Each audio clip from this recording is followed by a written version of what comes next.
Welcome to PopXcast, where science fiction meets pop culture. We're the podcast that covers everything pop culture and beyond the multiverse. Are you ready to get your geek on? Crank up the DeLorean, warm up the proton packs, toss a coin to your Witcher, and deep dive into your favorite plate of chimichangas. This is PopXcast.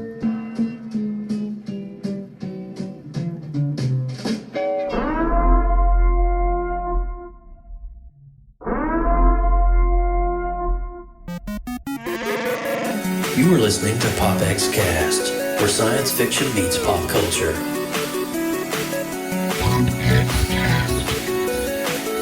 Here we go! PopXcast. I was born in it, molded by it. PopXcast.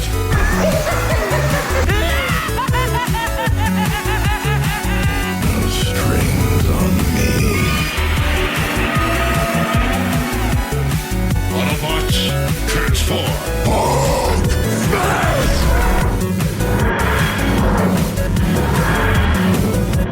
I'm Batman. By the power of Grayskull. PopXcast. We're doomed. Goal here at Tyrell. More human than human is our motto.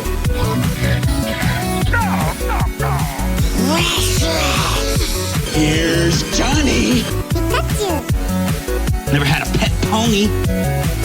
Hasta la vista, baby. PopXcast. Captain's log supplemental. Negasonic Teenage. What the I am the one who knocks. Excelsior! Excelsior, this is episode 127 for July 25th, 2021. What is up, Team PopX? Oh my gosh, do I see a fourth window here? I see a fourth window right there. We are complete. Yeah. Right there. Could this mean the return of Mike on this week's episode? I believe it does. I believe it's a good thing. Oh my gosh. What's up, Team PopX? How are you doing? Hey. What's new in your all's world? What's going on? I'm sleepy. It's been a long weekend. I'm tired.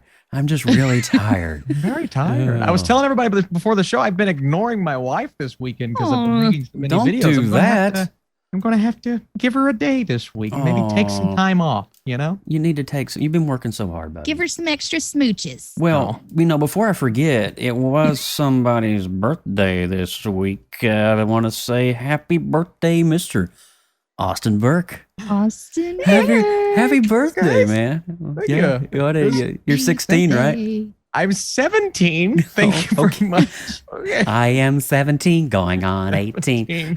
No, I couldn't remember. Somebody asked me, they're like, how old are you? I was like, does this mean I'm getting old? I'm 26. It took me a bit to think about it. But no, I had a great birthday. You know why? Because my beautiful wife, even though I've ignored her, she took me to get some pop figures. And let me tell you, she said, Austin, you can get 6. And guess how many I got? How many did you get? 7. You got, wait, you got How many? 18 pop figures? I'm a psycho. It's a little overboard much there, bub? I have a problem. Just a smidge. Just a wee bit. I said, you know, I'm going to reveal them a little bit later. I got some good ones. I got some Dune pop figures. Feels like a couple the of- pop figures are kind of like modern day Beanie Babies. They are. Yes. Yeah, they are It's the like modern I buy BB, them. yeah. I'm like, I don't know what to do with them other than look at them. Right. But I love looking at Now, I them. like to this pet is the them in coolest my pop spare figure time. that I've ever. This is a pop figure. Oh, that's Yeah. a pop figure. That's It's cool. the TARDIS. Yeah, because the TARDIS is kind of its own thing.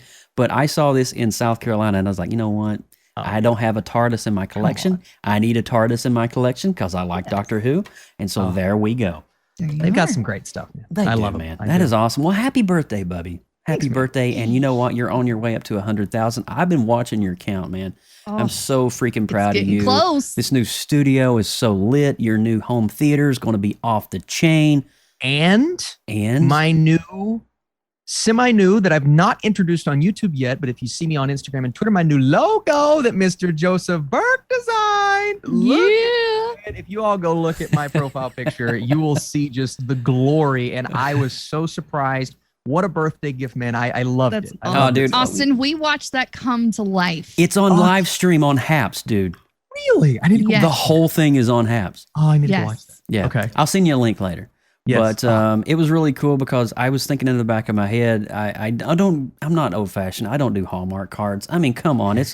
That's so like, you know, like yours better. If you're in your 60s, maybe you want a Hallmark card because if you care to send the very best. But I'm like, you know what? I want to do something that's got a little artistic flair to it. Something he might be able to use, but something he might, would want to have.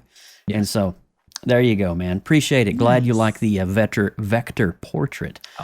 But with all of that said, Mr. Burke, kick us off on this episode 127. Yes. Welcome to PopX, where science fiction meets pop culture. I'm Austin Burke, the Appalachian geek at heart. We'd like to welcome everyone joining us live in the PopX.live chat room. You guys can come hang out with us and join the conversation at PopXcast.com. If this is your first time tuning in, first 10 to 15 minutes, we run down the headlines since our last show, and we deep dive into all things nostalgic on the retro rewind. And then at the halfway point, we hit the show's topic. Today, we have two topics to talk about. And let me tell you, it's going to be some very interesting discussions, as well as hitting on one of Marvel's. And they just came out with this news. I don't know if it's actually in the notes, but the the most viewed finale in Marvel history, Loki's finale, amazing. Just an amazing number for that show. We've not had a chance to hit on it. So we're going to hit on it tonight. We're going to spend a couple minutes and talk about it. But I am Joseph Burke, Central Florida's seasoned comic book nerd and retro enthusiast. Now, I want to say a huge hats off to all the amazing people from the Creative Multiverse who is tuning in right now live on this very stream. I want to say hello to Michelle Alexander. We got Jeremy Stoltz hanging out with us and all the amazing crew. We got Michael Murray. Can't forget him. But I just want to say a huge thank you guys for supporting what we do. OP, too. I can't forget OP over in the chat room. Welcome to PopXcast. John Poffenbarger, what's up, my man? We got the regular OGs out tonight, and I am loving it. You guys are so awesome for supporting PopX, and we are part of the Creative Multiverse. The Creative Multiverse basically is an expanse of creative collectives, and all of us vary from different artistic traits and creative abilities. We all come together, whether we're a photographer or a poet or a songwriter or a musician or a composer or a painter or a sketcher. We all come together and we've formed the creative collective known as the Creative Multiverse. You can watch me and Lindsay, Jeremy, and Michelle. All of us get our geek on. This Thursday night, we'll be on the sketch party with Michelle Alexander, where we'll be drawing the eagle. All of us will be drawing the eagle in our own amazing interpretive style, so join us. I believe it kicks off about 9 o'clock. It's going to be good. It's going to be lit. I'm kind of excited about that. I'm kind of excited too. What's up, Michelle? It's going to be great. Native graffiti in the house, y'all. Native graffiti. Okay. All right, guys. Well, if you missed last episode number 126, we broke down and put it all back together. We talked about Black Widow's film and all of our thoughts on it. And we also did a little retro rewind of the Ghostbusters, which is a childhood favorite of mine. So make sure you go over to our official website at popxcast.com to watch that replay, all of the other replays of all of our great past shows from the collective PopX archive. And if you like what you're seeing here tonight, we're live tonight, but you can also click that button to subscribe to our channel here on YouTube, and you'll get to know when we go live next. If you click the notification bell, it'll tell you. Right there. It will. See that right and there? you can go back and watch all of our old shows on our channel too. It's a lot of fun. Make sure if you're doing the podcast version of this show, which is awesome, thank you for listening, to go over to your favorite streaming service of podcast and make sure you rate us, preferably 5 stars, and maybe say some kind words while you're at it, because it super duper helps us and we feel the love. I'm answering a question right now as you're wrapping up, because I love the this. View with Drew is asking me who would win in a fight between Indiana Jones or Jason Bourne. I said if it's a young Indiana Jones, yes. If it's an old Indiana Jones, if we're talking Indiana Jones from Temple of Doom, yes. If we're talking Indiana Jones from Crystal Skull, maybe not so much. He might break his head. Alrighty, guys, are you ready for some news this week? Let's roll into it. Let's do it. We'll be right back. Don't go anywhere. Extra, read all about it. This is PopX News coming to you live right here on PopXcast.com. It is true. It's the news for hard of hearing, and I am leading off this week's news segment. Following a recent announcement of DC's new Injustice movie, I don't know if you guys heard that, but Injustice is coming on the animated screen. The cast of the film has been revealed. Now, we now know who will be playing the movie's roster of superheroes, including Superman, Batman, Cyborg, and villains such as Joker and Ra's al Ghul's. Well, he's just a crazy villain, right? We love Ra's al Ghul. The movie still does not have a release date, but it is expected to be launched on the home entertainment by DC at some point during fall 2021. Now, Rick Morales, a producer on Mortal Kombat Legends, this is the Scorpion's Revenge. You may recall that animated flick. I think Austin did a review on that one. Yes, very good. Will similarly produce the Injustice movie that will be directed by Matt Peters of the Justice League Dark fame. You remember Justice League Dark when that came out? Swamp Thing and Constantine, amazing film. And so we got also Batman Hush screenwriter Ernie Altbacker on. This is going to be a great script. I'm really excited. One thing I love that I think Warner Brothers does right, and then, Marvel took a little time catching up on the animated side of things, but Warner Brothers releases about 2 movies a year on the animated side that tells these branch reality multiverse type stories, where you've got, Batman, what is it? Where he's like in a it's like by oil lamp or something like that. By dark, Gaslight, Batman. Yeah, something like dude, that. it's so good. Wasn't it good? Yeah, I just love those movies. And then Justice League Dark, which I truly enjoyed. You're following Constantine, Matt Ryan reprising his role from the DC universe. Yeah. Really awesome. But I'm excited for this. I've always been excited when Warner Brothers releases these movies. So yeah, I thought Injustice was the original cut of the Justice League. Injustice was the what? What? I'm running so many screens here right now to get Sorry, this Joe. And I'm sitting here like, wait, what did you say? No, about Lindsay, Justice? that's what we like to call the Justice League. That was the that's The what Joss it was. Whedon. That's what it was. Yeah. There's the Justice League. Sorry. It was a disaster. shame. I'll be here It all was night, a everyone. disaster. It's Anyway, a disaster Austin, like you that joke. I liked it. Austin, you got the next one, man. All right. John Wesley Shipp is no stranger to the CW DC television shows. Since the debut of The Flash, Shipp has played not only Henry Allen, various incarnations of speedsters, as well as having played Barry Allen, the Flash of Earth 90, as well as Jay Garrick. Oh my goodness, I'm very behind on this show. Earth 3's Flash, who was brought onto Earth Prime in Crisis on Infinite Earths. Wow. But while Shipp reprised his role as Jay for the 2-part season 7 finale of The Flash, he'll also be bringing the legendary Justice Society of America member the 2nd season of DC Stargirl. Okay. Wow. He says, amazing. I've got to tell you, I had the best time in Atlanta shooting with that cast. This show has so much energy and depth and heat and excitement around it at the moment. Jeff Johns is on set the entire time I was there. The ability to work with Luke Wilson, whom I love, to work with Lou Ferrigno Jr., to create the JSA, I found myself in my own history. The 2nd season of Stargirl premieres August 10th. Wow. Has anyone seen Stargirl?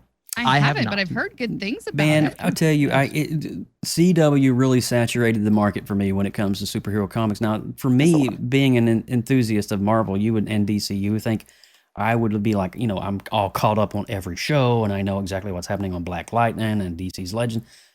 I don't know, man. It's going to be so hard for me now. I mean, I did watch the finale of Arrow. Really enjoyed that with Steve Amell. But in terms of Flash, I didn't really pick up on, I think it's season 5. I think I've said that previously in other shows.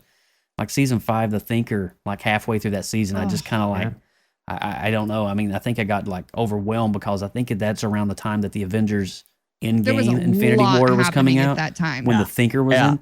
And I'm like, okay, are we going to stick with CW or we're going to go and just go all out for Marvel? And I was just like, yeah, Marvel. And so Stargirl much. Very good first season. I did watch it.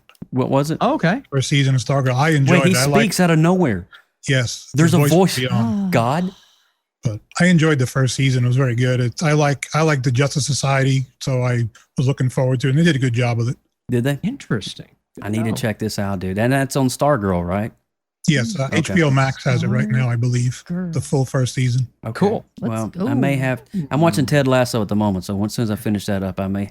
Dude, I'm loving Ted Lasso right now. It's so good. All right. Put it on the list. But I'm excited. You're excited. Everybody else is excited. Let's be excited. And I'm just going to shut We're up all now. excited. love Pep. I'm just going to shut up now. Very Pep. Okay, Lindsay Badger, you got the next one. All right, guys. We're talking about Guardians of the Galaxy, which is one of my favorite franchises. Good chaka. Okay, so the first two Guardians of the Galaxy movies have certainly left an emotional impact on fans, did they not? Oh Yes. my gosh. Okay, so with their humor making way for a few scenes that brings tears to the eyes, even after multiple rewatches. Writer and director James Gunn has become known for balancing his sense of humor with deeply emotional stories, so it should come to no surprise that Guardians of the Galaxy Volume 3 will have its heartbreaking moments.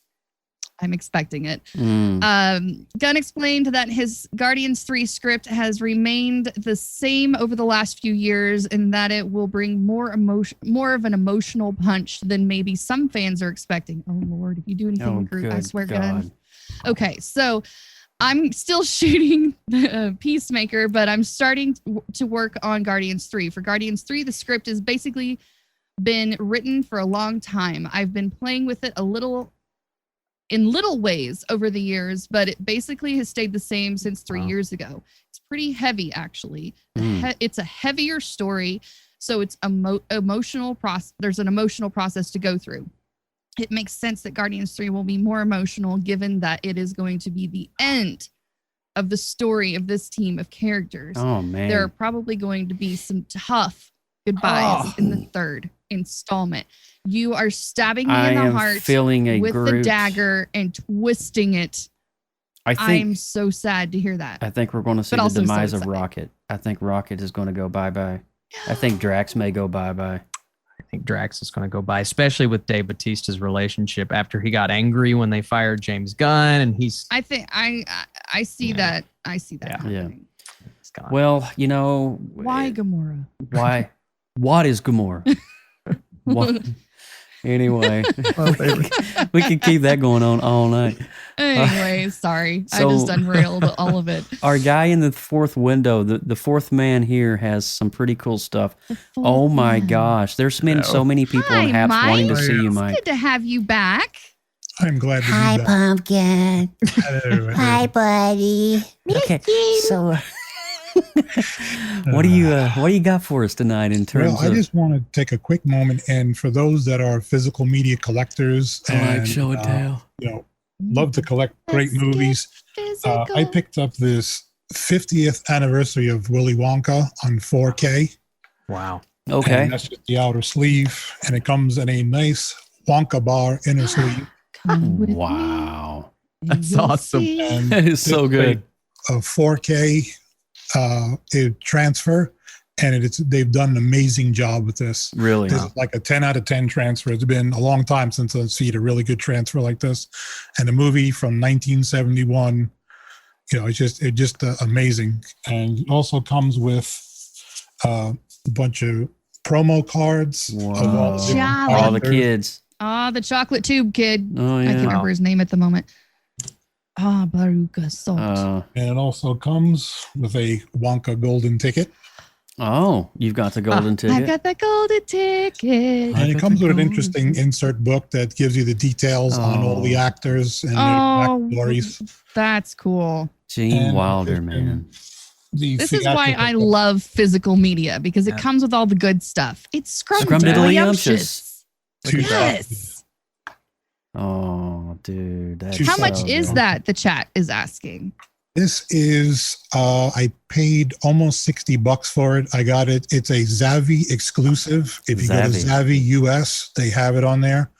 You can't get this on Amazon or Best Buy. I know Best Buy is notorious for the steel books. This is a Zavvi exclusive. It imports from the UK. Wow. Oh, nice. I noticed the logo on there. It's region got the UK Yeah. transfer logo on it. Yeah, The green they've one. done an amazing job with it. 4K is region free, and it comes with a Blu-ray, which is also region free, which contains Blu-ray version of the movie. Right. Plus a documentary shows you behind the scenes of That's so good, man. a lot of it when they were filming inside the factory with the chocolate river and Wow.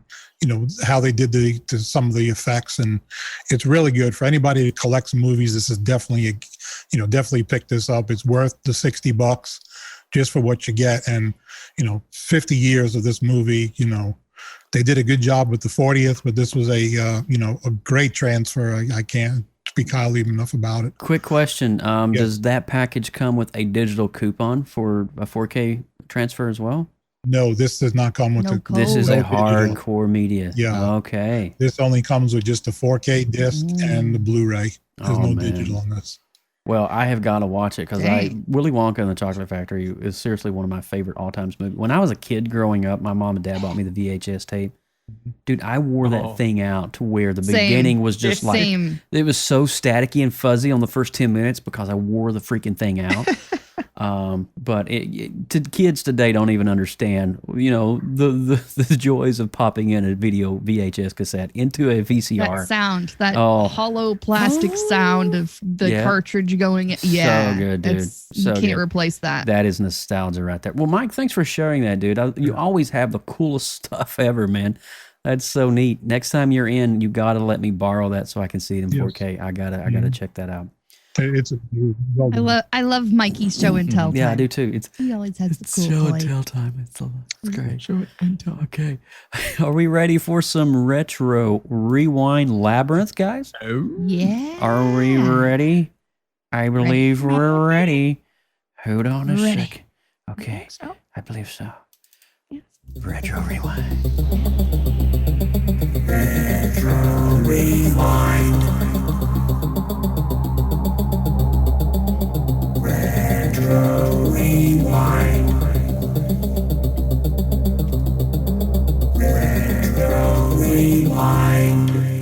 Retro Rewind, and by popular demand, I believe this one is coming from our very own co-host, Miss Lindsay Badger, this week. Yes. She wanted to do the Labyrinth, and I could not agree more because anytime you combine Jim Henson Company and David Bowie, I'm all It's a in beautiful thing. pretty much because I love David Bowie. He's a freaking genius when it came to rock and roll. Yes. But I think him and Freddie Mercury are two of my favorite rockers of all time, to be honest with you. But yes, we are talking all things Labyrinth. And let me tell you, I want to start out by leading a little bit of the conversation, and we're just going to go clockwise, Austin, Lindsay, and then Mike, if that's cool. Labyrinth for me brings back a flood, and I'm talking a flood of childhood memories. Some good, some bad. Because I was freaked out by Hogel at the beginning. Like, who is this little guy running around following this girl? Is weird, Yeah, it's not creepy at all. It's not creepy at all, And there's all these hands coming down in the wells as she's falling, and that's like, okay, that's nightmarish. That's different. But there's a lot of things in this movie that, for me, I think Jim Henson Company was on the cusp of practical effects, and they use things in so many ways that there's so many tricks in there that you don't even see that they used, especially at the end when they're doing the infinity steps. Remember when on the stairs and he's sliding up on the ledges? Oh. That was just, that's an actual effect. He brought the Escher painting to life completely. So cool. Right? So cool. And it's one of those movies too that I forgot. It's been so long since I've seen Labyrinth. I haven't seen Labyrinth maybe in 10 years. Part of me in the back of my brain forgot that this is kind of a musical as well, featuring the vocal talents of David Bowie.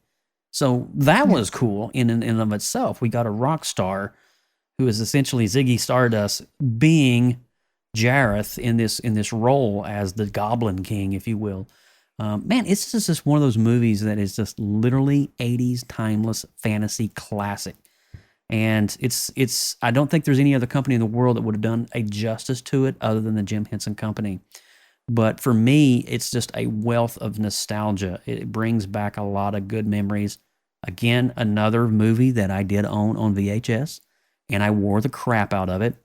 If there was a number 3, it would be the Little Monsters with Howie Mandel. Anybody remember that? Yes. Yeah. Oh, isn't that good? I love that movie. But it kind of reminds me of that a little bit, of Labyrinth. But you got that subterranean world, and you got the goblins running around, the people that are half dead, and all the craziness that's going on in between. But I want to hear from the critic.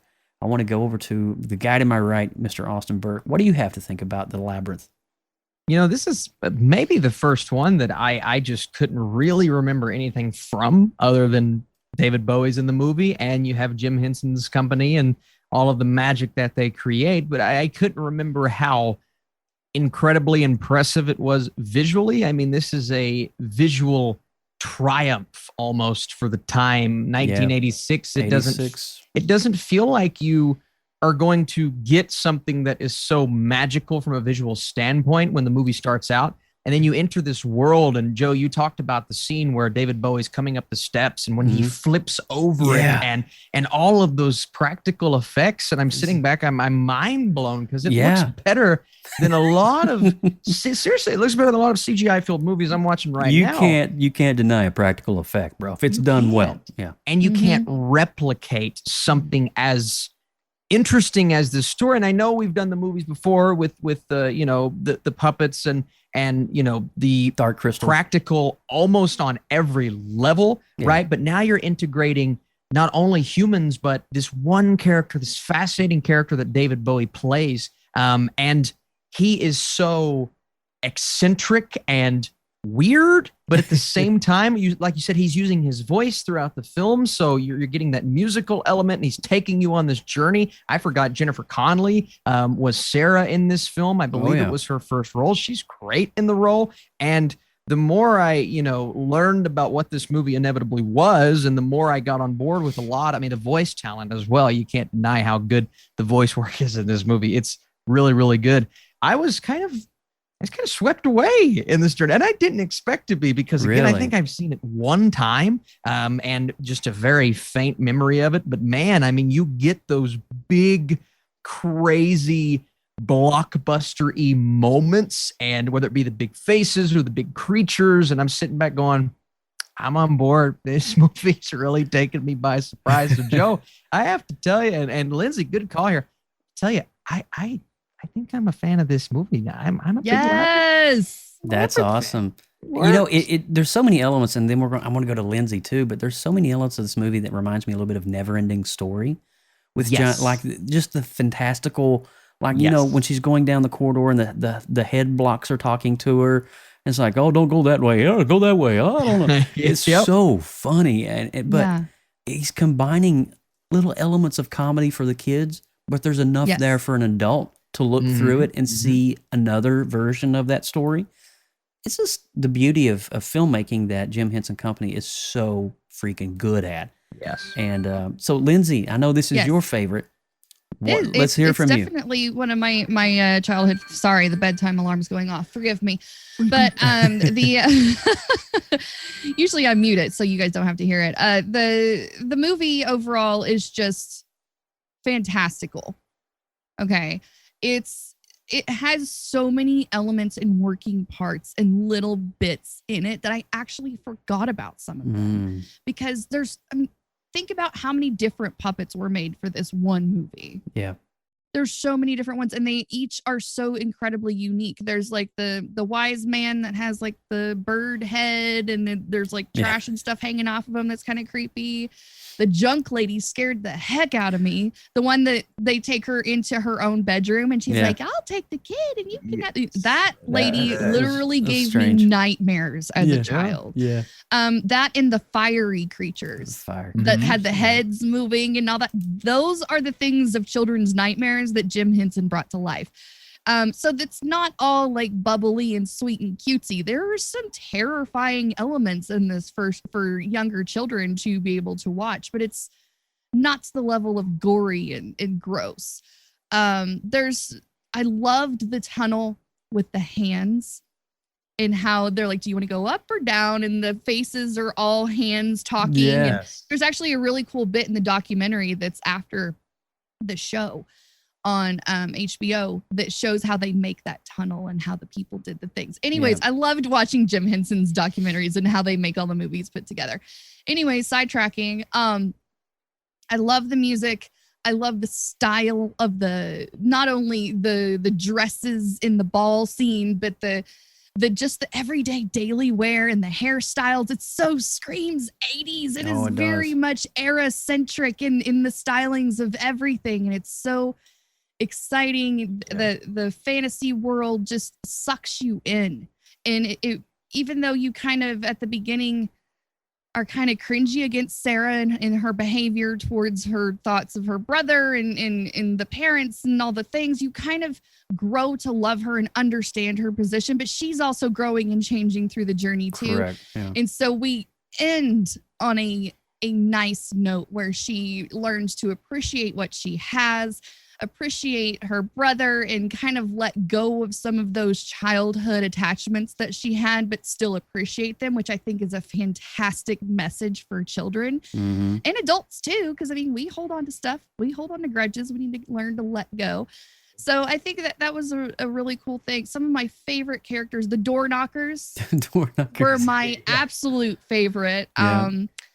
The double-headed guards that looked like they had two. Those two were my favorite too. Are you taking the left path or the right path? I don't know. Which one are you going to take? Of course, Hoggle and his internal trying to do what's right versus what he's supposed to be doing battle and internally is always a good thing to see a character struggle with that, doing, and deciding to take the right choice.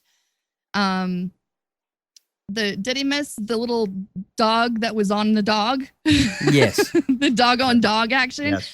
He's a little over the top for me, but he's just funny. Yeah. He's fun. And I think they put just enough of him in the movie to where he's not annoying. So yeah, overall, it's just a fun time. It's very rewatchable. It's very memorable. I think there's some characters that are forgettable, but when you go back and rewatch it, and you're like, oh yeah, I forgot about that. That's so cool. So, Well, thanks for sharing. I mean, and I think a message here to all young girls out there that are in their teens: don't go off chasing for 1,000-year-old goblin kings. I don't think I don't think 1,000-year-old goblin kings and marrying was that a young the message? Somewhere in there, I think is a message. He was trying to marry her because he wanted her to be a part of his castle and kingdom. And there's a whole spiel about that on the internet. We're not going to go down that road tonight because we're shedding the love and light. But I want to go to Mike Ippolito. Mike, did you get a chance to watch the Labyrinth over the weekend? I did. I've seen it years ago, not too long after it came out. Yeah. And I've seen it again. And unfortunately, it still doesn't fly with me like it did years ago. I just, of course, you can't take anything away from, Henson's puppetry and the practical effects. It's amazing. But the overall story, I just felt was very dry and just long. I don't know. It was a little long. Yeah, it was just for what she was doing. It felt like it just kept going and going and going. It was just, okay, get through the maze, find the kid. That's the end. That's kind of, that's my version of it. I mean, you can't go wrong with David Bowie. There are a lot of good things, about, these actors. I mean, Jennifer Connelly, her first role. I mean, it's, there's some great stuff, but overall, I didn't care much for it when I first seen it, and to go back again and look at him going, hey, it still hasn't changed for me. I'd rather see, Never Ending Story again, or even Dark Crystal, and I don't know if it has something to do with ripping the head off of the puppets and throwing them. It's terrifying. That just kind of got a bit much, and I'm going, okay, that's it got a little crazy. Excessive. I could do without the fiery crew. That's I'm going to be quick, so there's not much more. No, I get it. That's kind of where it just didn't resonate for me the first time or the second time. So no, it's quite all right, and thank you for putting in the homework though, and watching it and being honest. I will have to admit with you too, Mike. There are a couple scenes in the film that are just kind of like, the one scene where she is, what are the dancing things that are going around halfway through the film? Oh yeah. That got a little monotonous for me. I just really could have done without that whole scene. They're like bright pink, and they're dancing around and they're doing their loops, and I can't remember the name of the little monster critters, but that was a little bit like, for me, I could have done without that. I wish we would just got like a David Bowie solo or something right there. Even the one scene where she was, I can't remember that the big gigantic puppet, the big with the horns. Yes. He disappeared. Oh, Ludo. Yeah.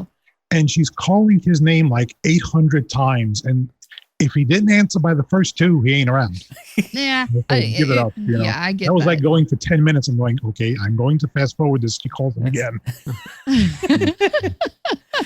I love it, dude. That's so awesome. Well, listen, that you can't deny there's a lot of people that love and embrace the Labyrinth, and there's a lot of people that have a little bit of discrepancy with it, and that's okay.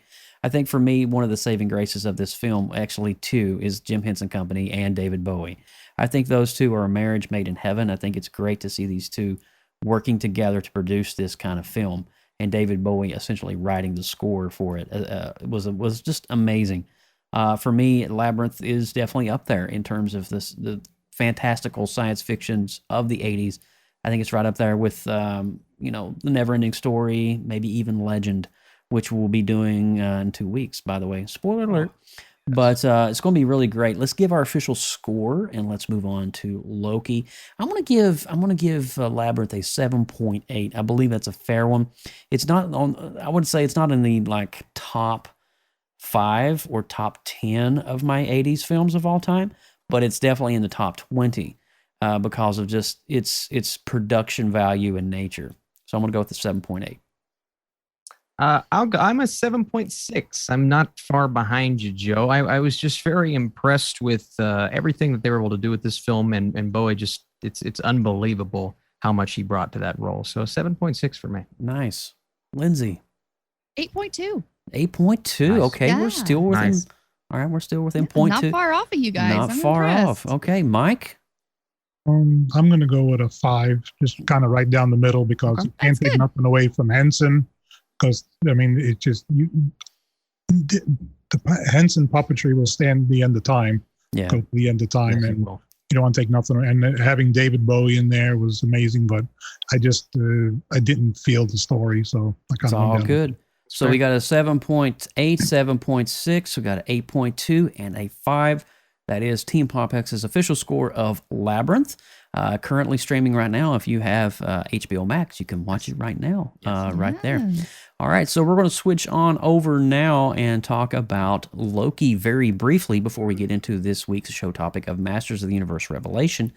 Before we do that, we're going to go ahead and roll that spoiler alert warning. If you've not seen either the finale of Loki, or you have not seen all 5 episodes of Part 1 of Masters of the Universe Revelation, please do hit that pause button. Go enjoy the show and the movie, and then come back and let's talk about it. All right. So we'll be right back. Spoiler alert warning right now. Danger. You are about to enter a PopX spoiler alert. Beyond this point, there is no return. You have been warned. All right, you have been warned, and we are going to talk very briefly, specifically the final episode, episode 6 of Loki. I know this is probably a couple weeks post the date, but I wanted to make sure that we as PopXcast at least address it and acknowledge it, because this one particular episode is setting up everything in the future of Marvel Cinematic Universe as we know it, particularly for Phase 4. And so the reason I wanted to talk about this was one of the main things that happened. The antagonist of this was this Immortus character who we think is I think it's Immortus or a version of Kang, but we did get Kang in the finale of Loki. Now, what does this mean for the future of Marvel? If you listen closely to what Kang was saying, or Immortus, a version of Kang, whatever, they're all in the same. Anyway, long story short on that one. But he's basically saying, you kill me, there's many more variations of me that you're going to have to deal with, and some are even more sinister. And this is setting up directly tied in for Kang the Conqueror. It's been alluded to all season. We've been seeing statues in the background, setting it up. And I don't know if you guys saw this meme out on the internet today, but somebody flipped the TVA literally horizontally, spells Val. Did you guys notice that? So I did Val not, is but the it makes recruiter. sense. She's the recruiter that is being, we saw in Falcon and the Winter Soldier and at the end of Black Widow as well. But long story short, Loki is setting up something when they cross the threshold of time and they killed Immortus. Well, actually, the female Loki did. She killed Immortus. Basically, that was the culmination. He was the main guy, the glue that held the consistency of the current space-time continuum of the Marvel Universe. This being held everything together. Without him there, we started to see the branch realities. And in that, I saw Andrew Garfield jump out on the screen. No, I'm just joking. It was awesome. But it is literally setting up. Kevin Feige is such a freaking genius, because this one episode is setting up all the parallels of all the different other versions of Marvel that we've ever seen cinematically before, and introducing other new groups, including the Fantastic Four and the X-Men, the New Mutants. All of that is coming. I'm pretty excited about that, and we're going to see the culmination of all this. Austin Burke, I want to get your thoughts on the final episode. I mean, how is this setting things up for you, and what are you excited most about in the future of MCU?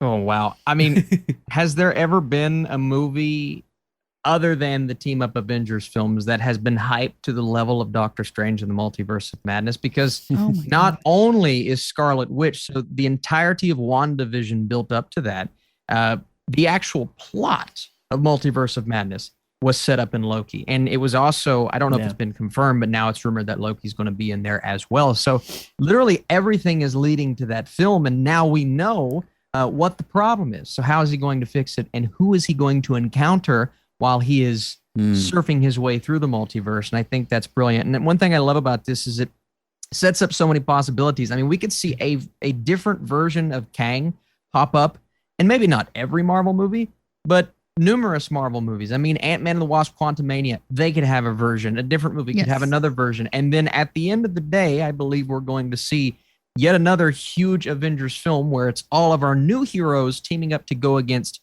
either multiple Kangs or one big old Kang, and he has recruited himself an army. But I think we're going to go up against multiple Kangs, and you're going to see Jonathan Majors, who's playing this character, maybe have the most diverse role in Marvel history. He's going to be able to do so many different things, and it was all beautifully set up by this episode. And we watched WandaVision, and we said, I mean, it's Mephisto, and we never got it. And it was upsetting, even though I really enjoyed that show. I was a little bit disappointed with the finale.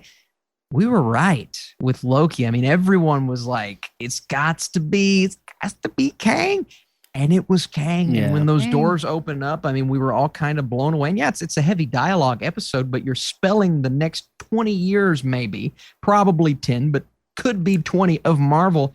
And like you said, Joe, I saw Andrew and Toby. There they are. Just, fall out of one of those realities. You know, I want to graduate to Lindsay here in just a second, but I want to share something with you that a lot of people may have not thought about.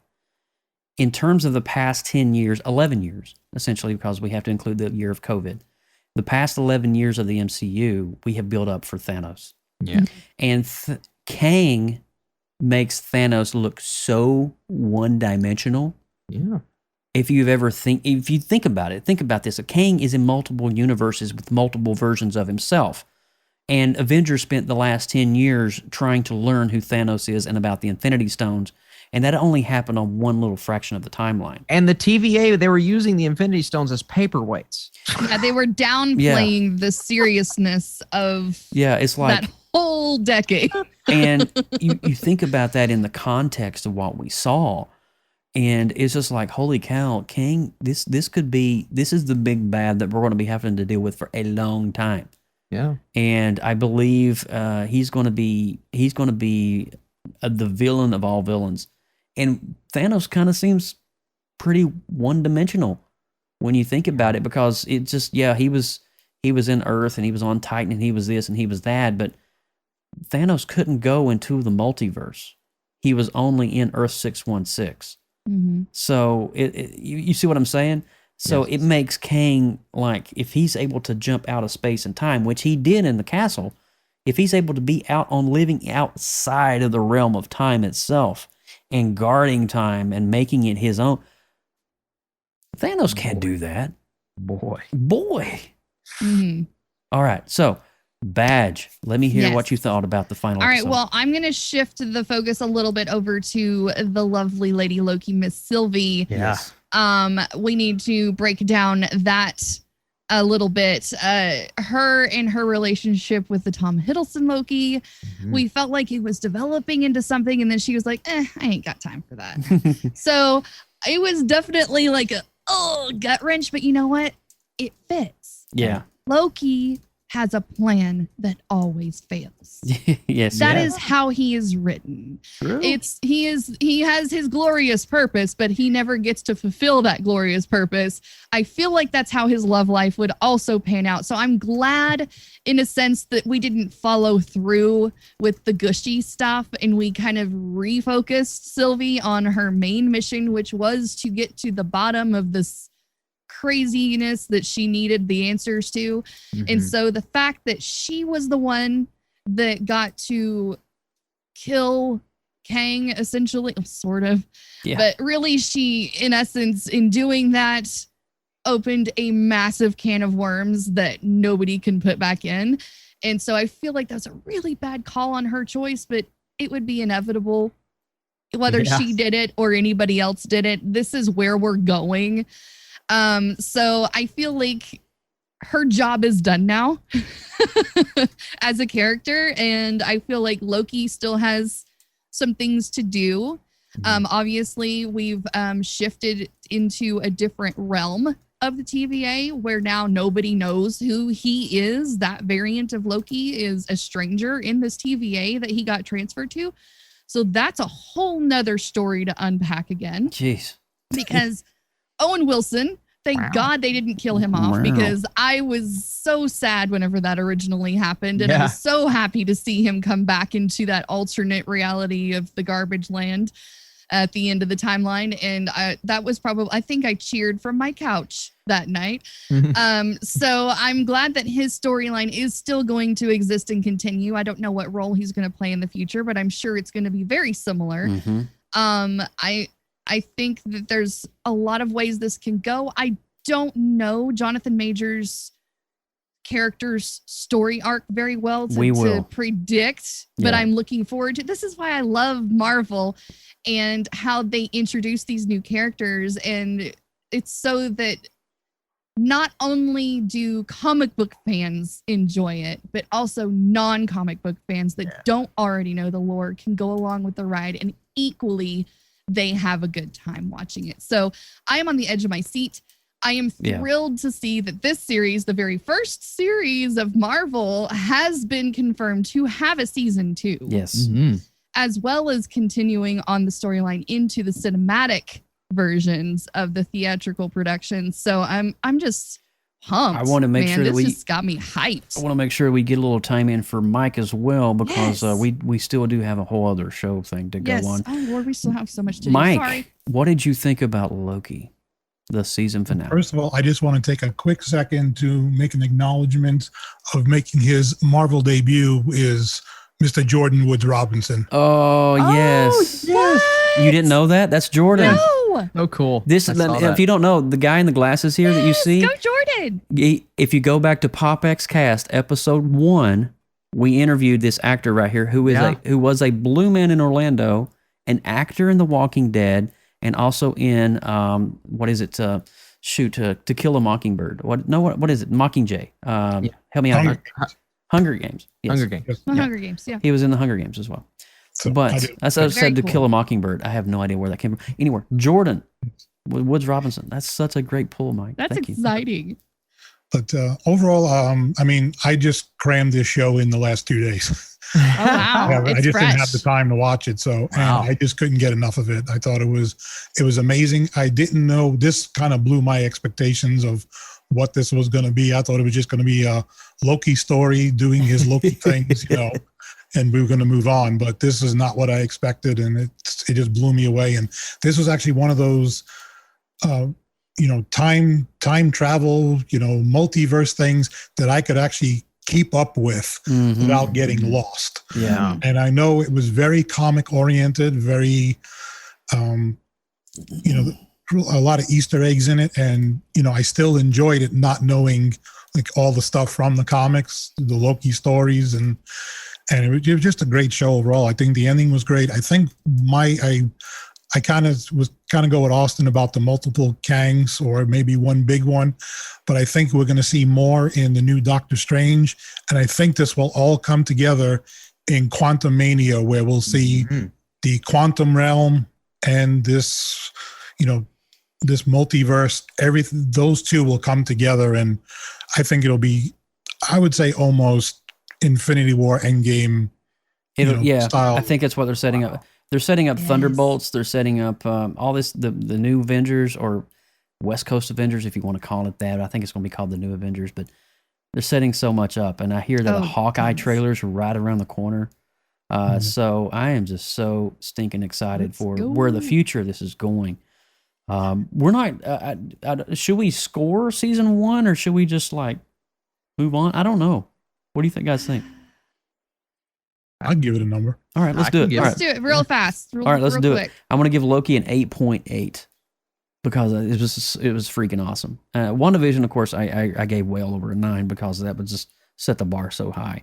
But I think Loki was very dialogue heavy, and so there wasn't as much action scenes, but there was a lot of setup in Loki. Explained a lot. It set a lot of foundation, and that's why it had to be dialogue heavy. So for that, I'm going to give it an 8.8. Austin? I'm going to 9. This is my favorite Marvel show so far. I Nice. just loved it. I loved it. Love it. Lindsay? I was an 8.7. Nice. So, not far. 8.7. Mike? I'm going to go with a 9.8. I'm with Austin. This is my favorite show. 9.8. This beat out WandaVision. Wow. I thought WandaVision was amazing, but this I could not get enough of, and I stayed with it.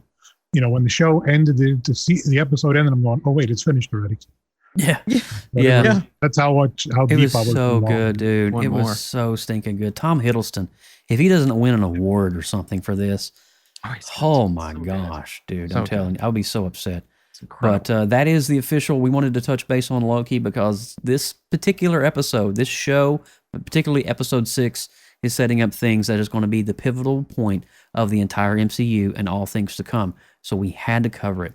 With all that said, we're going to graduate now over into Masters of the Universe Revelation, and we're going to talk about this brand new animated series that dropped this Friday. So this is fresh, literally 2 days old.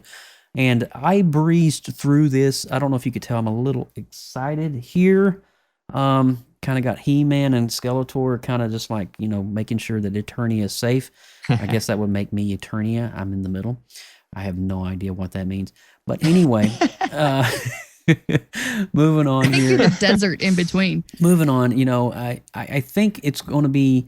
I want to do ladies first on this one, and I want to make sure that we have a little time here to where we can unpack this. But ladies, go first because this is a barbarian style cartoon that not a lot of girls probably watched. They were watching the Rainbow Bright, the Care Bears, and the Pound Puppies, and here's Joe watching. I love me some Pound Puppies. Half naked He-Man barbarians slashing it out in a crazy world. Lindsay, It's true. what did you think about Revelation? Oh, boys, gird your loins. I actually took notes because I knew I was going to be crushing some All right, well, childhood condense your notes memories down tonight. for me.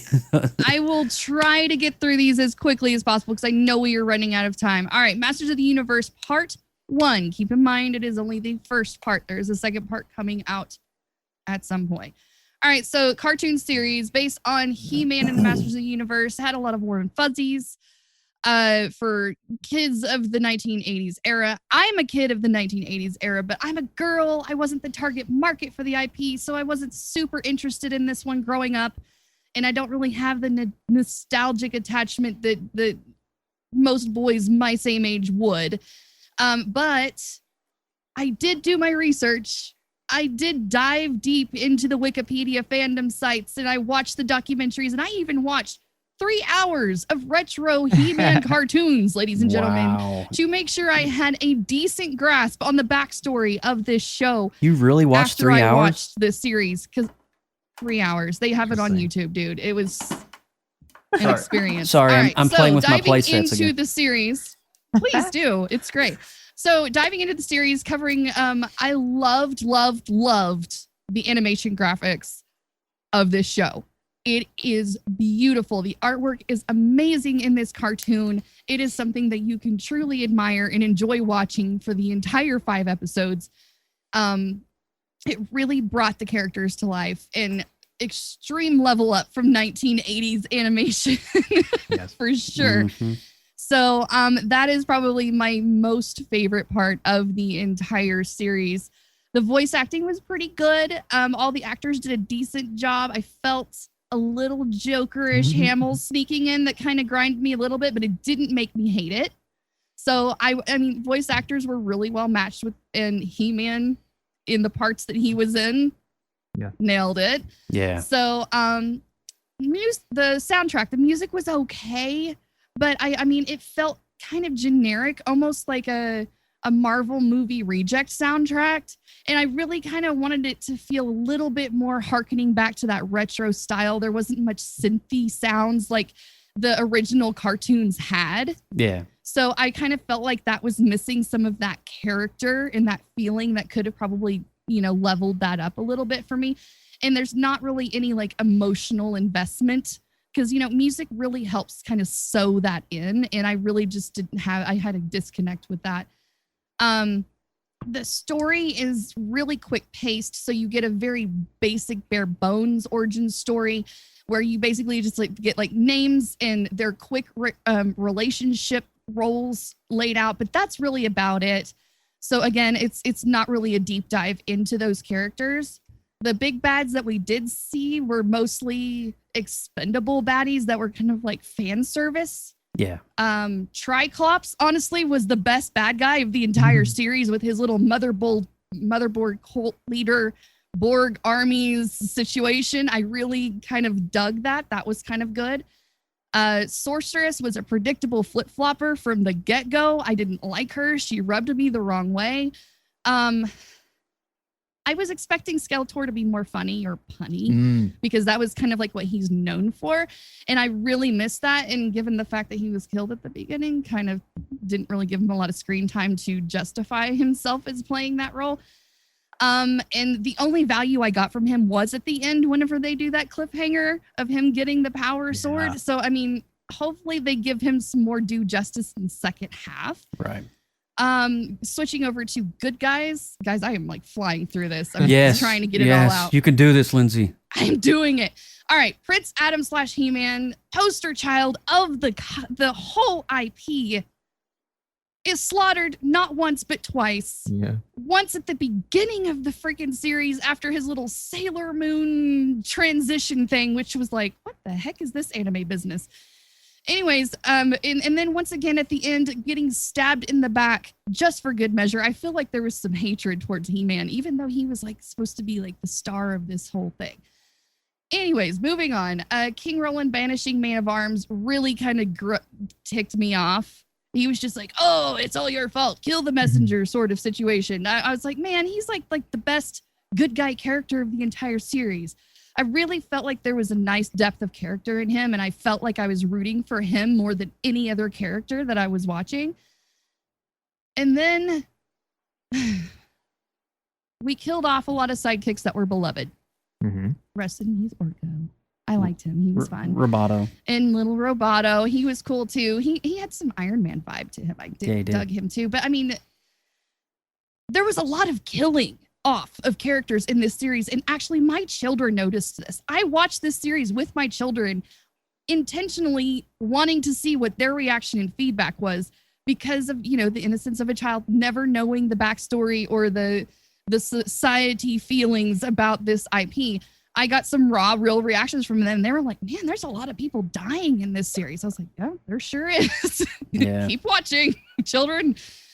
Anyways, okay, so we're going to break down Teela really fast. And I want to start with retro Teela as a comparison. She wasn't written as the greatest character in her original form voice.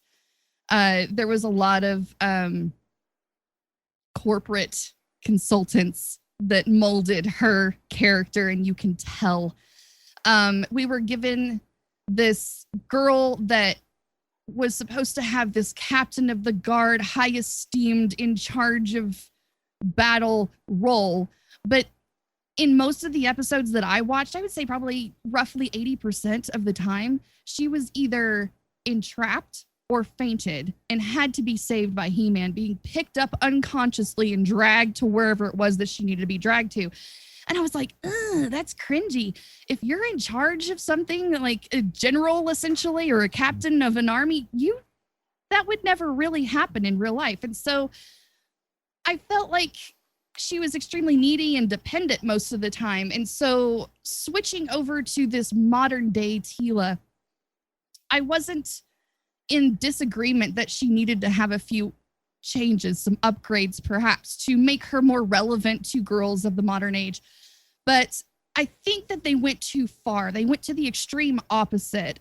They went beyond the point of a female that can hold her own in battle and turned her almost into this angsty, androgynous women's empowerment statement with daddy issues, who was ticked off at the world and everybody that lives in it and all the good in the world until everything was fine with her until that moment where she discovered that Prince Adam's little secret had been kept from her all this time. And then she just like threw this little temper tantrum and stormed off.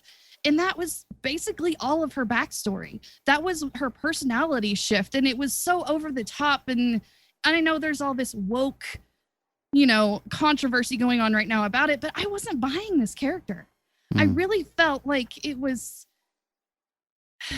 felt like this series was an attempt to pay homage to a cartoon whose lore was created by Mattel solely to sell toys to kids.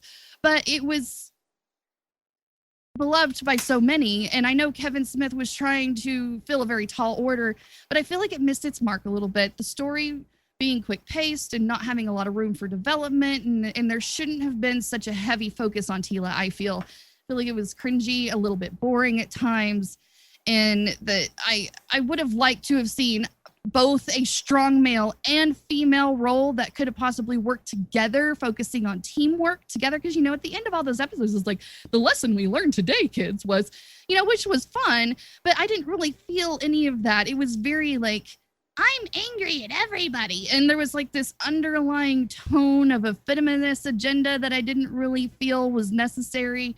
And I know that this is only part one of the series and that there was more of the story to be told, but I really don't feel like the remainder of the story to be told is going to turn that tide heavily enough that it's going to be a winner in my book. So I feel like if I'm going to watch season 2 or part 2, that it'll just be okay.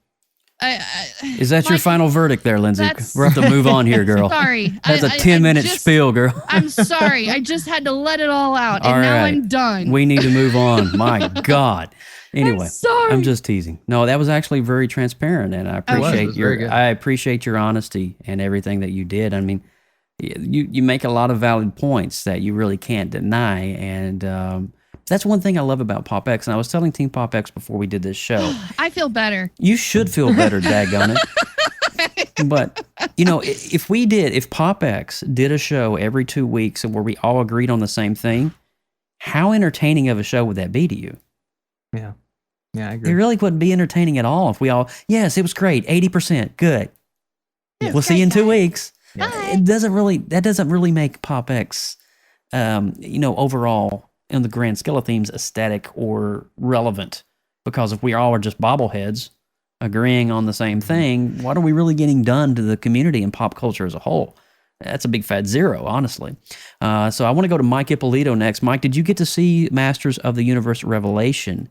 And if you did, what was your thoughts on it? Yes, I did see it, and now I cannot unsee it. Oh boy. Yes. Oh boy. Well, be nice in the comment sections, Mike. I will be. Oh, God bless you. I was kind of looking forward to this. Okay, here comes Kevin Smith. He's, Mr. Pop culture. He was going to save us, and then he comes in. I started watching, and it, it was started out as your typical, He-Man modernized, and he went through his whole big thing from changing from Adam to He-Man, and that's where it went downhill from there. And just to come out and see, they said, well, you'll absorb the magic and you may die. Well, apparently he turned into a pile of dust, so, and then he took Skeletor with him. So I'm going, okay, this is 10 minutes into the show and now they're gone.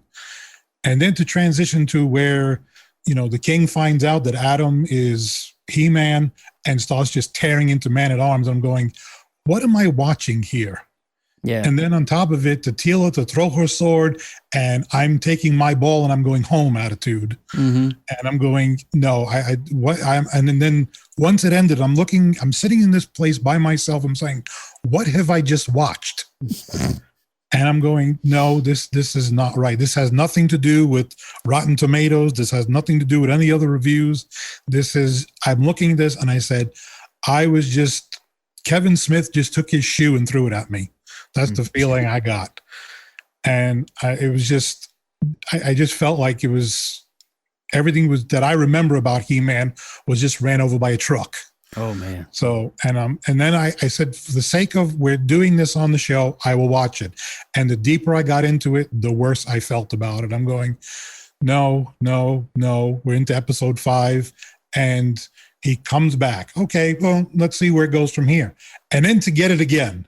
He dies Skeletor. again. Halfway through his speech with the sword, you get the lights, the pageantry, and through the back, he got it. And then here comes Skeletor. He's the master of the universe. And I'm going, I'm done with it. So I'm finished. That's it. And I'm done. And then after I was done with this, then I saw the Rotten Tomatoes business and all of the reviews. And it's just, I was just done with it. Whatever Tila did to herself going into the second episode, the thing with the shaved head, and I'm going with her supposedly friends, which is, according to the Google, pretty obvious. Seemed a little bit more than a friend. And I'm going, okay, now here we go again. And I'm going, it was just completely ruined for me. And I remember He-Man from the 80s, and supposedly this is the He-Man everybody wanted. It wasn't what I wanted. Mm-hmm. And it was completely destroyed. I have to say, on the animation side of it, it was just amazing. I think this is some of the best animation I've seen. Whoever this animation house is, they've really done an amazing job. Apparently, when you end up with some kind of large chest plate, you now have armpit nipples. I don't know how that happened, but I won't take that away from anything. But it was a little weird, some of the design, but my He-Man over here doesn't have armpit nipples. Yeah. I'm watching the show and I'm going, okay, they're now over here. I'm going. Yeah, they were way off. Yeah, they were off. They the were like center, very yeah. accentuated. Yeah, they were. I won't take that. You have lopsided areolas there, but I am not interested in the second part of this. Okay. Once it airs, it's over with. I don't know. I've given up on this. To me, I feel I've been ruined. This ruined the He-Man experience for me, and unfortunately, it seems to be a lot of that. If it ain't Transformers, Star Trek, Star Wars, Doctor Who, it seems like everything just seems to be going downhill. So that's why I have no high expectations. I'm not in a rush to see any of this. I'm just kind of done with a lot of things. All right. So wow. With that said, we're going to Austin Burke next. So I have this pain in my chest, this aching pain. And a lot of it started when I posted my review when the embargo lifted on Master of the Universe. I've never been so beaten, berated, cursed at, disgusting, nasty language of people who were so offended. And understandably so. I thought Mike brought up some really great points, great negatives about the show. So I understand. Here's what I'll say. I don't have that connection. I watched a little bit of He-Man growing up, a little bit here, a little bit there. I had the action figures. I didn't really have a lot going in. So I went into it hoping the show would take risks, and it did take risks, big risks. And I'm of the camp, I think He-Man's going to be back in part 2. And I think he is going to be the main character, because I think the show is really building up to the fact that, well, what we thought was happening at the end of the fifth episode and the tides turn once again, and it's this huge cliffhanger. I think a lot of that is done for show because I think things are going to be solved. If you look at where he was stabbed at the end of that episode, a similar place to where Skeletor was stabbed, and of course he survived. So I think Adam will survive this and that. And I'm excited to see what part 2 brings us because I thought the story was interesting. I do agree with Lindsay on some points with Tila. I think there are some things about her character that I struggled to get behind. My thing that I loved about the show was the camaraderie and the love that this team had. And really, you look at some of these characters and the decisions that were made. I'm also of the camp that I think Orko could come back to life. I don't know if Orko is actually Orca. Lord have mercy. Orko is actually dead. I mean, I think there are a lot of different things that could happen in part 2. And I know He-Man's a very popular character, and clearly now, is he beloved enough to try to destroy people's reputations online? And I understand the anger at Kevin Smith. I get it, right? There are some things that he said, but for everyone to just go out, and I'm not even talking about who cares about me. I mean, who cares? I mean, all the dislikes, all the just horrible, the comments that I had to delete that said F, C word, A word, D word, it does everything. If you're that angry and you are going to try to attack someone for having an opinion on a show, and don't use the crap excuse of, oh, they were paid for the review. Who paid for the review? Do I look? I'm wearing a Dr. Pepper shirt in my basement in a corner. Do I look like I get paid that much money for a review? It's so stupid. It's so freaking stupid. But I like Dr. Pepper. I understand. I love Dr. Pepper. I understand the anger from the fans, right? Just don't take it out and don't be hypocritical and say, oh, well, man, I was so beaten and broken by Kevin Smith. Hey, critic who really enjoyed the show, go F yourself, you stupid idiot. So you're just doing exactly what you said Kevin Smith did to you. That's what you're doing. I know this is not a review. This is just a review. This is good. No, this is good. I have been completely tormented over the last 5 days from people who want to take their anger out on some guy who doesn't have a ton of knowledge of He-Man, who just enjoyed what he watched, who liked the animation style, who really liked the visuals of the show. And there are so many things that I think part 2 could maybe solve. And the majority of these comments and of this hate and of that Rotten Tomato score and of that IMDb score came before the show even came out. Yeah. Before the show even came out, before anyone had the opportunity to watch it. And again, I get some of the frustration. Absolutely. But I can't necessarily comment on it or say anything or do, because I've already put my opinion out there that I like the show. And if I like the show, then I'm paid off. And who is paying? Who is paying me? That being said, I think part 2 has the possibility and the potential to maybe justify some of the decisions that were made in part 1, and hopefully get you more on board with the fact that this is a show that I still think could inevitably be about He-Man. Yeah. I think it could be, because I don't think it's over for He-Man. I don't think it's over for Orko. And I even said in my review, I'm going to reserve full judgment until part 2 comes out and kind of confirms some of these things, because it could really, like Mike said, it could really slap us in the face then. But as of right now, I like the daring nature of it. I like the decision making. I do not like some of the character traits about some of the main characters. And I won't go into any more detail. I really, really hope part 2 does something for even those who hated it, and even those who attacked someone like me on YouTube. Again, it's fine. You can take your anger out on me all you want, but I really hope part 2 can kind of, instead of tear people apart, kind of bring people together just a bit more. And if it doesn't, then I will move on. I don't know if I'm going to review part 2 on YouTube. I probably won't. I really don't want to deal with that again, to be honest with you.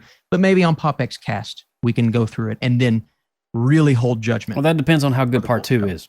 Exactly. And if it's bad, and if it does confirm, like if He-Man is in fact dead, I'm gonna be upset, right? Yeah, I'm gonna be upset. Yeah, so because I can already kind of see where the future possibly could go, and I'm not really, I don't know. But anyway, I'm not going to get down that route. Austin, is there anything else before I go, or? No, that's why, Eve, I mean, I gave it a score in my review, but I really do want to reserve. I want to reserve, since this is a part 1 of a season 1, and we don't even have the last 5 episodes. I want to fully reserve until we get part 2, because as of now, if it's the fan theory thing, right? If we get He-Man coming in, saving the day, somehow Orko made all these things happen, then I'm gonna be thrilled. Yeah. I'm gonna be really thrilled. But you also have to look at the fact that I don't have that heavy attachment that I'll have. And if it goes the opposite direction, then yeah, I'll probably say, for those who were nice and gave really good points, like Lindsay and Mike, I'm gonna say you guys were right. And I hope that's not the case. Yeah, absolutely. And, for my part of it, I'm definitely on the fence about it as well. And there's a couple of things. Now, Team PopX won't be able to see this, but there is a couple of images I'm going to share with you guys from my past. I was a kid in the 80s. All right. I was born in 79, and I lived right through the heart of the Masters of the Universe craze, right when it was at the peak. And so I'm going to share a couple things. I'm only sharing this to show you a little bit of foundation of where I'm coming from based on my review of this series so far. So here is picture one. This is a very young, dapper me sporting the He-Man shield and the Castle Grayskull power sword. As you can see, I'm in truly adorable and just really ready to tackle Skeletor and his minions in that picture. Next up, I do have another one. This is me and all of my action figures from Masters of the Universe. This is season 1 and season 2. And I see a little Roboto in there. I see Stinkor. Have no idea why I have their arms up. Oh yeah, they're in the Bone Claw moving utility vehicle. But I had them all, guys. I lived through the 80s. And I'm only sharing these because I want you guys to see a little bit of my upbringing and just how emotionally connected I am to Masters of the Universe. As you can see behind me, these are the original Castle Grayskull and Snake Mountains and the original Season 1. These are the original Series 1 releases of He-Man and Skeletor. So this, when it goes back, I would consider myself an OG in that term. But having said that, I purposely didn't read any reviews going into this, and I wanted to soak this in based on the knowledge that I've already obtained from the show. Let me lay some foundation work for you. If we were to create a Masters of the Universe show using 1983 graphic animation technology, how truly entertaining would it be? Let's be honest. 1982, 1983, the animation back then was basically just looping categories. They would actually film, they would only have like several scenarios like He-Man running, and they would use that same thing over and over in various backgrounds and various scenes, or they would have, he would do his stance. He would do his stance. They were only drawn in about maybe 80 different poses in an animation styles, and those poses were looped over, and just basically they chose which little motion that they wanted to use over the voiceover acting, and that's all they did. It was the most cheapest animation you could get through with, but I have to say that the voice acting is really what brought it together. Alan Oppenheimer voicing Skeletor back in the day. Now, having said that, and having an already pretty decent knowledge of who the characters and the villains and the enemies and all of this and the heroes, having known that, for me, I got a lot of fan service. When I was seeing Stinkor, I was like, oh my God, this is so cool, which is voiced by Jason Mewes, by the way. Yes. But then, you see Roboto, and you see Webstore, Spikor, and then you see, oh my gosh, it's just so many. You got Whiplash and Merman. It was just awesome. And for me, just seeing those tried and true characters in this kind of modern day fashion was really awesome. And I enjoyed it. This is kind of where I want to separate myself from Lindsay and Mike. Having seen this and having been raised in this kind of environment, if I was to ask Austin, what was your cartoon when you grew up? You would probably say Batman, right? The animated series or something? Absolutely. Yeah, that'd be one. All right. So if I was to ask Lindsay, what was your favorite cartoon growing up as a kid? Oh, just one. Really quick. Muppet Babies. Muppet Babies. All right. So, and we would just go on and on, right? We all would have that one. Well, this would be it for me. Masters of the Universe would be that one for me.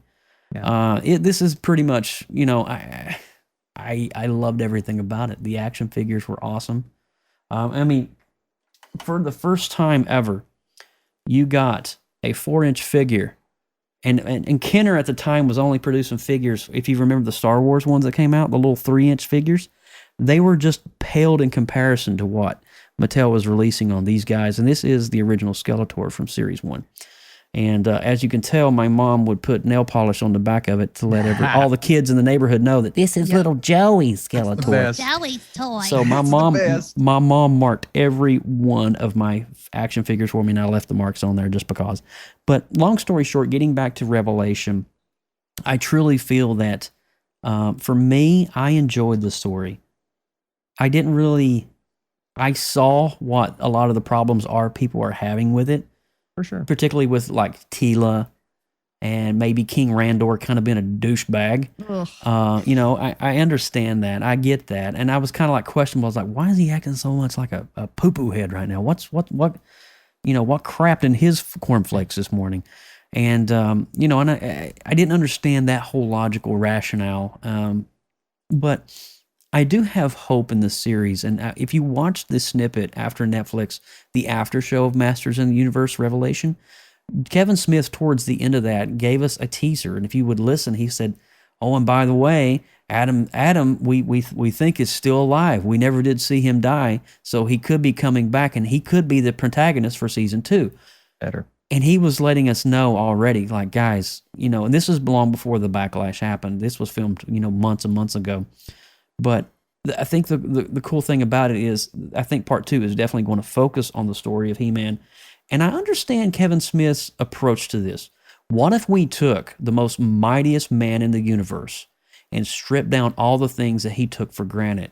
How would he be as an individual, and how would he cope with it as a man himself? And it's an interesting take on a character if you've never thought about it. What if you take away his power story? Would he still be He-Man? Would he still be Prince Adam? And what would that journey look like getting back to the Sword of Power? Mm-hmm. And so it's interesting. I mean, I've never seen an approach like that.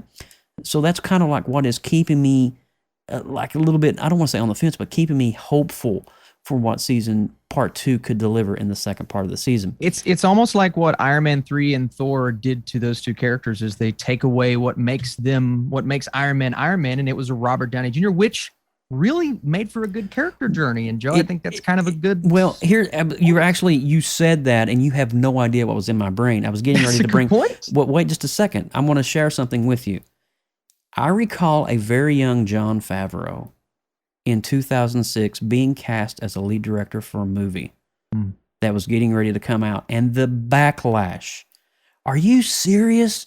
The director of Elf is going to come and put on Iron Man? What? Dude, let me tell you, the backlash at the cons, at the Comic-Cons, everybody was bashing it.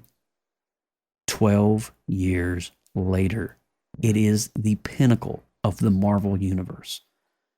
Okay, I'm not comparing Kevin Smith to Jon Favreau, but I'm just saying, when we tell a story, we can't tell a story in a familiar sense. You've already got to predict the outcome. And none of us predicted the outcome of Revelation, did we? None of us saw that Prince Adam would die twice, that he would give up his heavenly realm to come down and be with his friends, but ultimately be sacrificed again. None of us saw that coming. That is the essence of a good story. Because when you have a story that is predictable, what are you catering to? Are you going back to 1983, or are you just living with the modern day? So having said that, I think for me, I do hear the plea and the concerns of some characters and some of the language and some of the dialogue. Honestly, I'm overlooking all of that. I'm overlooking all of that narrative because I see the heart of what's trying to be done, and I'm reminded of the young Jon Favreau who assumed the role of creating one of the largest movie franchises of all time single-handedly, and he did it with grace and style. And what happens when you do strip back a character and you look at his core and you deep dive into that story, you take away his power, you take away his money, you take away his fame, you take away his sword. What kind of man does he become when all that's scaled back? And what does that journey look like getting back into the graces of the power sword itself? So I think there's a great story there, and I'm just very hopeful that part 2 is going to be able to deliver on that. But that's pretty much what I wanted to say about Masters of the Universe Revelation. And, I understand Austin, I'm so sorry all that happened to you on your YouTube channel. Oh, it's and that wasn't a sympathy cry. I hope you guys don't feel that way.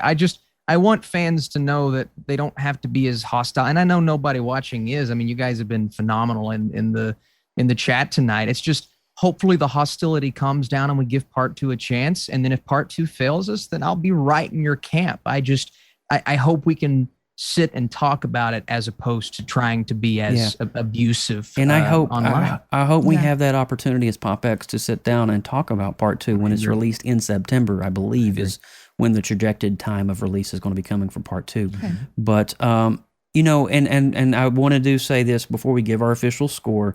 Hats off to the chat room right now. You guys are being so respectful. I haven't seen any backlash or any kind of vulgarity or any kind of vulgar comments. So I thank you guys so much for just being real, being genuine, and being transparent. Because this, you know, there's things like this that do divide, you know, the fan bases on a lot of things, and I can understand why. Yeah. But at the same time, you know, we have to approach these IPs with an open mind. And if you always get the same thing, then you're always going to get the same thing. And why would you want to create a show that's basically a mirror carbon copy of the 1983 series? It just wouldn't make sense, especially in today's. Nobody talks like that, first and foremost, today. But having said that, you guys ready to give your official score of it? All right, so let's go with Lindsay, Mike, Austin, then myself. I actually asked my kids to score this as well, so I'll give you their scores. Okay. My daughter, Abby, she's 10. She gave a 5 out of 10. Okay, cool. And Ethan, who's 7, gave a 6 out of 10. Nice. So those are decent scores. And then mine is, I'm going with a 2.7 out of 10. 2.7 out of 10. Nice. Those are our scores. All right, Mike.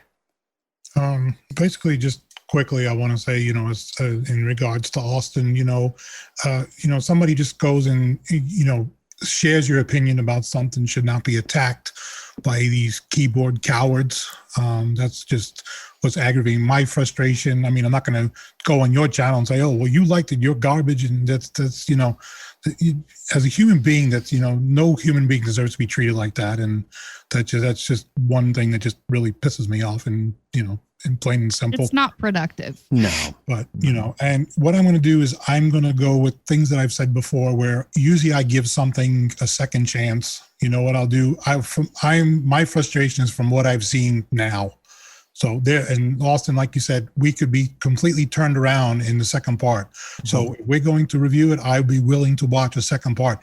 And if I'm wrong on my thoughts on it, then I'm wrong. If it turns out to be better, I'll come on the show and say I was wrong. Then, you know, my frustration was from what I've seen and the way it was initially handled. So, but on that point, I'm just going to have to go with, you know, a 5 out of 10 because I give the animation was amazing. On the other side of it, you know, the rest to me just didn't work. So, Got it. Mr. Burke. Yeah, I'm exactly I'm with Mike. If part 2 does fail, then I think it's going to drastically obviously hurt part 1, you know, and we're just going to have to kind of come back around when that happens. Part 1, I'm actually going to go I've scaled back just a little bit on my thoughts, just some of the character decisions, Tila and whatnot. So, but I am going to go 75. I do believe this is a show that set up some things that hopefully they deliver on in part 2. But let me tell you, if He-Man is dead, you're going to see me being really frustrated. Yeah, that's not going to be good, even on my end. I probably will, that's not going to be good. You can't take away the champion. I mean, that'd be like killing off Superman. That you just can't do that. Mm-hmm. For me, I'm going to go a 7.8. You know, there was definitely some discrepancy that I saw. I'm probably the highest scorer on the show tonight. But I am looking at the heart of it and the nods to my past and seeing the characters. And when I saw the characters on screen and their voices, it really made me smile. And when I heard Alan Oppenheimer voice Mossman, who is the voice of Falkor and the voice of Skeletor, if you didn't know that. Yes. So when I heard Alan Oppenheimer doing Mossman, it was just like gave me all this like goosebumps because he's in his upper 80s now, and he is still doing voice acting, and he's still very much a part of the Masters of the Universe franchise, although he's doing a different voice. But 7.8 for me. So we're hopeful that part 2 is going to be great. and we're hopefully going to be able to come back and do a part 2, depending. I mean, the verdict is still out on this one, but I think that's going to wrap it up. We did go over again. Good gracious, have mercy. But it is what it is. But we're going to get that ready and wrap things up here on PopX. This has been another jam-packed episode. I don't know how we do this in an hour and a half, but we do. Austin, go ahead and begin the wrap-up, my friend. I'll tell you what, it was. I was worried about this episode in terms of just the stress that comes from talking about this show. This may be one of my favorite ones we've done this year. What a great discussion by the team. So I just want to give some kudos. But thank you. I'm Austin Burke at the Burkenair. You guys can search and find me. And we're part of the newly formed creative group known as the Creative Multiverse. For more great media content, artwork, and more, find us on Facebook, Twitter, and Instagram at the Creative Multiverse. If you are creative, produce content, or have a talent, we want to see it and would like for you guys to share it with us in the multiverse. All right. All right. And PopXcast is on social media. You can find us everywhere. Facebook, Instagram, Tumblr, Twitter, all at PopXcast. You can send comments and suggestions to us via email at popxcast@gmail.com. And for those future and past shows that you know and love, you can visit us on our official website, www.popxcast.com. And I am Joseph Burks, and at Joseph Burke Arts all over social media. You can find me if there's an account, and if there's a platform, I'm probably at Joseph Burke Arts on that platform. And of course, hats off always to this amazing, specifically tonight in general, amazing Team PopX. You guys are freaking killing it. And I just love, let me just say the word, the diversity. I love the diversity in your all's reactions and your reviews. It's real, it's relevant, it's from the heart, and it may not be positive towards the series, but at the end of the day, you are true to yourself, and that's what matters. So I love you guys so much. Thank you guys for being who you are and making PopX what it is. And I want to say see you next time in 2 weeks, as we're going to be back on episode 128, where we will be reviewing James Gunn's The Suicide Squad. And get this, on the Retro Rewind, we will be doing, oh my gosh, I'm so excited for this, Legend with Tim Curry and Tom Cruise. Go! My gosh, Ridley Scott's Legend. And there's definitely actually there's 2 versions of this film. Actually, there's 3, but we're going to be watching the U.S. cinematic release, not specifically the European release, which has a total different soundtrack and a total different color palette. I don't know if you guys knew that, but there is 2 versions of Legend out there. We're going to be watching the U.S. release of that. So you mark that on your calendars. With all that said, thank you guys for listening. Thanks for watching, and we will see you next time. Austin, you get a break this week. We're not gonna let you dance off this week. So sleepy. Because I'll stretch for next time. You stretch for next time. All right. Take care, guys. We'll see you next time right here on PopXcast.